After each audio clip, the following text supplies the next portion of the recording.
Welcome back to this series on the hedged option portfolios.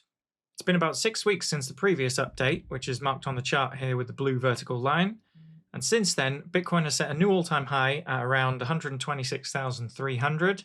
Then a few days later, we had the largest crypto liquidation event, in dollar terms at least, on the 10th of October, with a move down to around 103,000, though the exact low varied quite a bit depending on which venue we're trading on. There were lots of liquidations on that day, with many traders discovering which platforms rely too heavily on auto deleveraging or ADLs. There were also lots of opportunities, though, for those who were at their screens. The days of being able to sit at your screen most days and manually arb across exchanges are long gone, sadly. But during flash crashes, the dislocations between venues get large enough that it becomes possible to do that kind of trading manually again. That is, if your trading venues are still operational. Luckily, Deribit was working well the whole time I was using it on that day. Deribit spot markets are tiny, so they didn't offer much, but the perp markets did present some nice opportunities, with the price across different venues varying enough to lock in nice price differences, and with funding massively in your favour as well in some cases. I saw a particularly nice one on XRP, for example, that was persistent enough to easily lock it in manually. In terms of the option portfolios, both accounts saw very little net change. I was fortunate not to have any short puts on going into that evening, so there was nothing really to manage. But the accounts would have been fine regardless thanks to the longer term hedges and the position sizes that I use in both accounts. I trade quite conservatively in these accounts, and I do get comments asking why I don't size up and increase my margin usage. And events like October 10th are exactly why. On the second account, the USDC account, you can see a big quick spike up in the equity, and then an equally quick reversal. This might look like some trading activity, but in reality, it was simply a result of the extended price drop, thinning liquidity, particularly on the USDC settled options, and the accompanying increase in the implied volatility. This resulted in some of the longer term hedges, which I'm still holding in the account, particularly the long puts, being marked higher until the market settled down. A similar thing occurred in the main account, but the blip on the chart is much smaller in comparison. The net result in both accounts was essentially neutral by the time the market cooled down after a couple of days. Let's head over into the accounts and place some trades. The main account is currently only holding the longer term hedges, so I'm going to sell some short dated options for this weekend.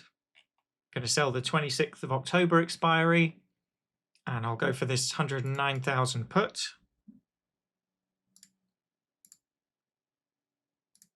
And the 111,000 call.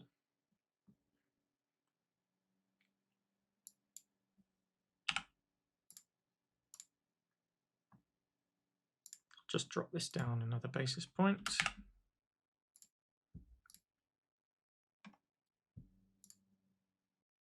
And I'd rather just get filled here, so I will chase this down and get it filled. Price is dropping here, so I'll have to chase this down another couple of basis points to get a fill. And there we go, we do get filled at 41 basis points for the call there. So I'm now short a strangle for the weekend, and I have the longer term hedges still in place. I'm going to go over to the second account now, and this is the account where I'm trading the USDC settled option. So I'm going to head over to the USDC settled option chain. Still the same expiry.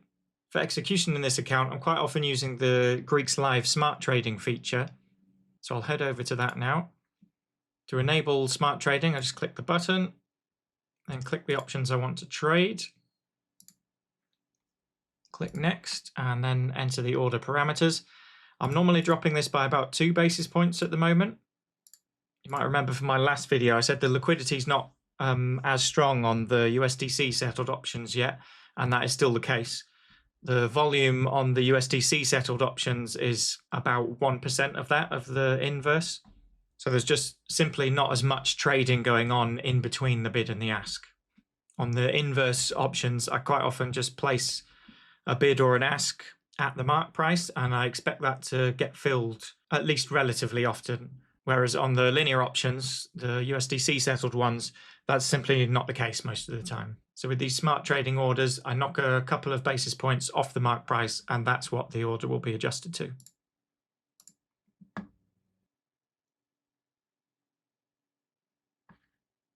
So one of those got filled immediately, and the other one will continue to be adjusted until it gets filled. And I did eventually get filled on the put there, though I had to drop it to 3 basis points below the mark. Trying to get filled doesn't always work. In the main account today, you can see I've got quite a bad fill on the call side because I had to chase the price a little bit. But on average, on the inverse options, it works reasonably well.